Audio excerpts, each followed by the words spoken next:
பதில சொல்லுங்கம்மா. உங்க புள்ள இப்படிப்பட்ட காரியத்தை பண்ணியிருக்காரு, என்ன பண்ணலான்னு இருக்கீங்க? இப்படி குடிகார பிள்ளையா பித்து வச்சிருக்கீங்க.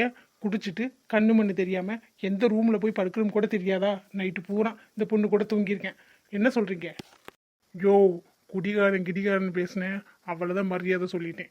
நான் குடிச்சது நீ வந்து பாத்தியா? நான் தான் தெரியாம அந்த ரூம்ல போய் படுத்துட்டேன். இவ என்ன பண்ணா? அப்ப இவளும் குடிச்சிருந்தாளா? இவளும் குடிகாரியா? கேள்வி கேட்கறவங்களே எப்படி எடுத்தேன் பாரு. நான் என்ன குடியாரியா? நான் எதுக்கு அப்படி தூங்கணும்னு தெரியல. அடிச்சு போட்ட மாதிரி தூங்கியிருக்கேன். வந்த அசதியில அப்படி தூங்கிட்டேன். இந்த பிரியா வந்து என் கூட படுத்துருந்தானே தெரிஞ்சிருக்கும். இவ எங்கே போனானே தெரியல. இவ வருவான்னு கதவை திறந்து போட்டதான் தப்பா போச்சு.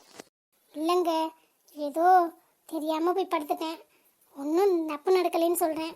நீங்களாம் பார்த்து பேசி விடுங்க. இந்த பிரச்சனையை ரொம்ப பெருசு பண்ண வேணாம். நாங்கள் ஊரில் நல்ல கௌரவமான குடும்பம். இந்த மாதிரிலாம் பையன் நடந்துக்கிட்டதே கிடையாது. குடிக்கிற பழக்கம் கூட இல்லை. அவ்வளவா குடிக்க கூட மாட்டேன். ஏதோ தப்பு நடந்திருக்கு. கொஞ்சம் பார்த்து இது பண்ணுங்க. ஏம்மா, எங்க ஊருக்கு எங்க வீட்டு கல்யாணத்துக்கு வந்த பிள்ளைக்கு இப்படி ஒரு நிலைமை ஆயிருக்கு. இதுவே எங்க வீட்டு பொண்ணுக்குன்னா சும்மா விட்டுருவோமா? நாங்க ஊராட்டு புள்ள அப்படிங்கிறனால விட முடியுமா? இதுவும் எங்க பொண்ணு மாதிரி தான். நாங்க தான் கேள்வி கேட்போம். நீங்க பையனை பெற்று வச்சிருக்கீங்க, அசால்ட்டா சொல்லிட்டு போயிருவீங்க. நாளைக்கு உங்க அம்மா வந்து என் பொண்ணை இனிமே யாரு கட்டிப்பா, அரச பரவசெல்லாம் எப்படியும் வெளியில தெரிஞ்சிடும் அப்படின்னு வந்து அழுதான் நாங்க என்ன பதில் சொல்றது? நீங்க இன்னைக்கு பதில் சொல்லியே ஆகணும். அம்மா, வா நம்ம போலாம். என்ன பண்றான்னு பார்க்கலாம். உங்களால என்ன முடியுமோ பண்ணிக்கட்டும். அதான் எதுவுமே நடக்கலைன்னு சொல்றேன்ல, அப்புறம் என்ன வேணா அந்த பொண்ணுகிட்ட கேட்டு பாருங்க. அந்த பொண்ணே மனவேதனையில் இருக்கு. அந்த பொண்ணுகிட்ட போய்க்கிறனா அது பொண்ணு, அது நிலைமையே நம்ம புரிஞ்சுக்கணும். நீனே குடிகார போய் படுத்துட்ட, அந்த பொண்ணை வந்து ஓரம்ல படுத்துச்சு. சரிங்க, இப்போ என்னதான் பண்ணலான்னு சொல்றீங்க? ஏதாச்சும் காசு பண்ண வேணும்னா சொல்லுங்க, செட்டில் பண்ணி விட்டுறலாம். அதுக்கு தானே எல்லாரும் வரைஞ்சு கட்டிட்டு பேச வரீங்க. உங்களுக்குலாம் எவ்வளோ வேணும்னு தனித்தனியாக சொல்லுங்க, நான் செட்டில் பண்ணிடுவேன் டபுள் மடங்காவே. தம்பி சும்மா இருடா. இது காசு கொடுத்து சரி பண்ற பிரச்சனை இல்லை. பேசாம இருடா. அம்மா பேசிக்கிட்டு இருக்கல்ல.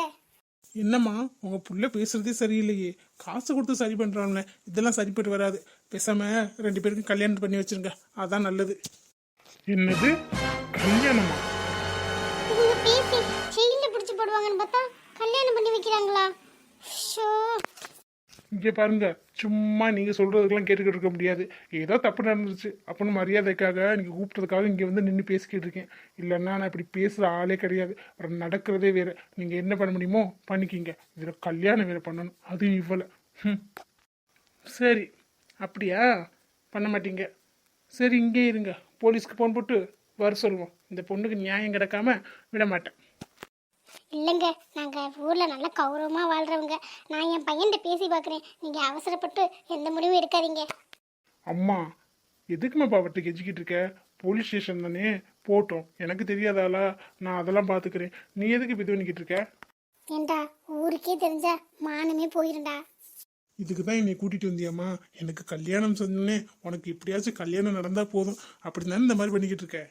அப்படி இல்லை தம்பி, நீ பண்ணினது தப்பு. அதுக்காக தான்டா. ப்ளீஸ்டா, இந்த அம்மாக்காக ஒத்துக்கடா. இவ்வளோ நாள் வரைக்கும் அம்மாக்காக என்ன பண்ணியிருக்கேன்? ஒன்றுமே பண்ணது இல்லைடா. ப்ளீஸ்டா, இதை மட்டும் ஒத்துக்கடா. இல்லைம்மா, என்னால் முடியாது. என்னால் என்ன முடியாது? எங்கள் அம்மாட்ட தான் நான் கேட்கணும். ஏம்மா, உங்கள் அம்மாவுக்கு தானே, உங்கள் அம்மா வர சொல்லியாச்சு. உங்கள் அம்மா நேரம் வந்துக்கிட்டு இருப்பாங்க. அம்மா கிட்ட சொல்லிட்டீங்களா? அம்மா கிட்ட பேருக்கு அவசரப்பட்டு சொன்னீங்க. நான் கல்யாணத்துக்கு சம்மதிக்கவே இல்லையே. அவர் சொல்கிற மாதிரி எங்களுக்குள்ள எதுவும் நடக்கலை. உனக்கு தெரியாதுமா, சும்மா இருமா. என் பொண்ணோட கூட பிடிச்ச பொண்ணு தானே நீ. உன்னை பற்றி எனக்கு தெரியாதா? உங்கள் அம்மாவை பற்றியும் நல்லா தெரியும். அதனால தான் உங்கள் அம்மாவுக்கு முதலே ஃபோன் பண்ணிட்டேன். இந்நேரம் வந்துடுவாங்க.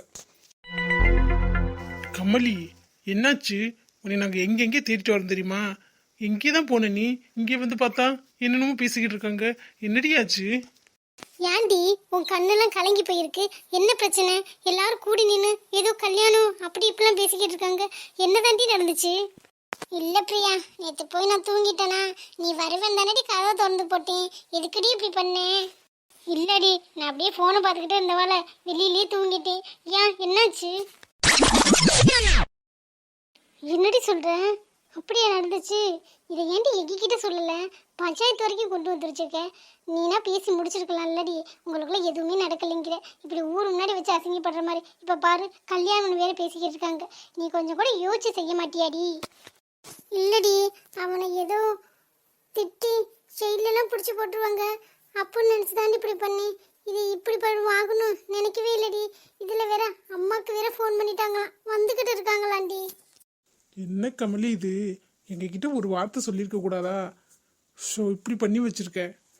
நீ இப்ப சத்தமா எல்லாரும் கூப்பிட்டுனாதான் எல்லாருக்கும் கேட்டிருக்கு, இல்லைன்னா யாருக்குமே தெரிஞ்சிருக்காது. ஏதோ தப்பு நடந்துருச்சு, அதுக்காக இப்படி பண்ணி உன் வாழ்க்கையே நாசமாக்கிட்டேன்.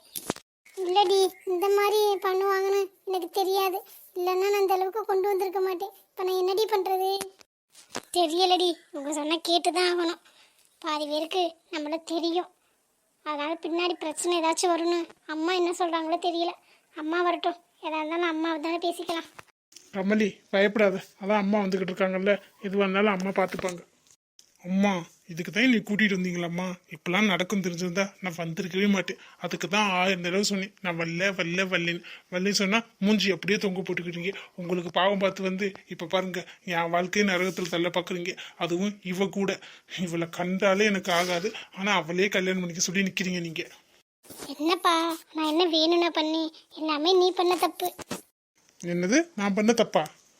இல்லப்பா, உள்ள என்ன நடந்துச்சுன்னு உங்களுக்கு தெரியும், ஆனா வெளியில பாக்குறவங்க எப்படி நினைப்பாங்கன்னு தெரியாதுல்ல. ஒரு பொண்ணோட வாழ்க்கைய கெடுத்த பாவம் நமக்கு வேணாம்பா. இது வரைக்கும் எல்லாருக்கும் நல்லதான் செஞ்சிருக்கோம், அப்படியே இருப்போம். யாருக்கும் கெடுதல் பண்ணக்கூடாதுப்பா. இந்த அம்மாக்காண்டி ப்ளீஸ்ப்பா. என்னமோ பண்ணுங்கம்மா, ஆனால் நீங்கள் நினச்ச மாதிரி எனக்கு கல்யாணம் ஆக போகுது, அதை நினச்சி சந்தோஷப்பட்டுக்குங்க. ஆனால் அதுக்கப்புறம் அந்த பொண்ணு எவ்வளோ நரக வேதனையை அனுபவிப்பான்னு நினச்சி நீங்கள் கஷ்டப்பட போகிறீங்க பாருங்கள். அப்புறம் நினைப்பீங்க இதுக்குடா இவனை கல்யாணம் பண்ணிக்க சொல்லி கெஞ்சினோன்னு. அந்த அளவுக்கு நான் ஆக்குறேன். பண்ணுங்க, என்ன பண்ணணுமோ பண்ணுங்க. நல்ல வேலை ஒத்துக்கிட்டேன். எப்படியோ கல்யாணம் நடந்தா சரிதான். ஆனா என்ன, நல்லா ஜாம்னு நடத்தணும்னு ஆசைப்பட்டேன். அந்த ஹரிணி வராம இருந்தா சரிதான். ஆளை காணோம், வந்தானா அவர்கிட்ட போட்டு கொடுத்துருவா. அப்போ வராமல் இருக்க வரைக்கும் தான் நல்லது. எங்க நீங்கள் தான் ஃபோன் பண்ணீங்களா? என்னங்க ஃபோனில் எது சொன்னீங்க? அம்மா வந்துட்டியாம்மா? ஏண்டி என்னடி காரியம் பண்ணி வச்சுருக்க? அப்போவே படித்து சொன்னேன், எங்கேயும் போவேனா, வீட்லேயே இருன்னு. நான் சொன்னால் எங்கே கேட்குறீங்க? இப்போ எங்கே வந்து நிற்கிது பார்த்தியலா? இனிமேல் நான் ஒன்றுமே பண்ண முடியாதுடி. என்ன பண்ணுறது, நம்ம ஊரில் பாதி பேருக்கு தெரிஞ்சிருச்சு இந்த கல்யாணத்துக்கு. நமக்கு தெரிஞ்சவங்களாம் வந்திருக்காங்க. இனிமேல் யார்டையும் உன்னை கல்யாணம் பண்ணிப்பா. ஏண்டா விக்ரம், உன்னைய நம்பி தானடா அனுப்புனேன். நீ கூட அவளை ஒழுங்காக பார்த்துக்கலையாடா? நைட்லாம் என்ன பண்ணுறான்னு பார்க்காம அப்படி என்னடா வேலை பார்த்துக்கிட்டு இருந்தீங்க? இல்லைம்மா, விக்ரம் அவர் ரூமுக்கு தூங்க போயிட்டேன். இனிமேல தான் தப்பு. நான் தான் வெளியில் இருந்தவாள, ஃபோன் பார்த்துக்கிட்டு இருந்தவாள அப்படியே தூங்கிட்டேன். நான் வருவேன் தான் அவள் கதவை லாக் பண்ணாமல் வச்சுருந்துருப்பா போல. இப்படி நடக்கும்னு தெரியலம்மா.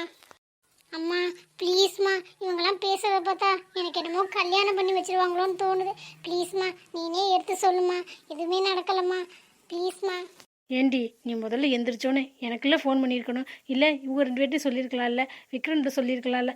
அதை விட்டுட்டு சத்தம் போட்டிருக்கேன். அதை பார்த்து ஆள் வரவும் அவங்கள்ட்ட எல்லாத்தையும் உளறி கொட்டிட்டேன். இப்படி இருந்தால் இனிமேல் நான் என்னடி பண்ண முடியும்? அவங்க சொல்கிறதான் கேட்டாகணும். என் பொண்ணோட வாழ்க்கை, அவங்க பையனை பெற்று வச்சுருக்காங்க, ஈஸியாக வேணாம்னு சொல்லிட்டு போயிடுவாங்க. ஆனால் நான் அப்படி போக முடியாதுடி. அம்மா ப்ளீஸ்மா, எனக்கு வேணாம்மா. இங்கே பாரு கமலி, சும்மா அடம் பிடிச்சிக்கிட்டு இருக்காத. அவங்க சொல்கிறது தான் கரெக்டு. என்கிட்ட ஏற்கனவே பேசிட்டாங்க. நானும் அந்த முடிவோடு தான் வந்திருக்கேன். இனிமேல் என்னால் ஒன்றும் பண்ண முடியாதுடி. உன் வாழ்க்கையை மட்டும் நினச்சி பார்க்காத. உனக்கு அடுத்து உன் தங்கச்சியும் இருக்கா. உன்னால் அவள் வாழ்க்கை நாசமாக போயிடாம. இல்லைம்மா, அது கமலி அம்மா தான் சொல்கிறாங்கல்ல, ஒத்துக்க, வேற வழியே இல்லை. ஆமாம் கமலி, நீ ஒத்துக்கிறதான் கரெக்டு. எல்லாருக்கும் தெரிஞ்சிருச்சு, இனிமேல் ஒன்றும் பண்ண முடியாது. அப்புறம் நம்மள தான் தப்பாக பேசுவாங்க. அம்மா எவ்வளோ கஷ்டப்பட்டு வளர்த்தாங்க, அவங்களுக்கும் கெட்ட பேர். அப்புறம் பின்னாடி திவ்யா அவளுக்கு கல்யாணம் பண்ணும்போதும் பிரச்சனையாயிரும். சரிம்மா, என்னமோ பண்ணுங்க. சரிங்க, ஏதோ நடந்துருச்சு. இனிமேல் ஆக வேண்டிய காரியத்தை பார்க்கலாம். சரிங்க, நானும் பையன்கிட்ட பேசிட்டேன், அவனும் ஒத்துக்கிட்டான். பொண்ணு ஒத்துக்குச்சுன்னா பேசாமல் கல்யாணத்தை பண்ணி வச்சிடலாம். அப்பாடா, ரொம்ப சந்தோஷம். ஒரு பொண்ணு வாழ்க்கை நம்ம வீட்டுக்கு வந்து நாசமாக போச்சு அப்படின்னு யாரும் சொல்லியிருக்க கூடாது. போய் தாலி எடுத்துட்டு வாங்க. என் வாழ்க்கையே நாசம் பண்ணிட்டேன், உன்னை சும்மாவே விட மாட்டேன்டா.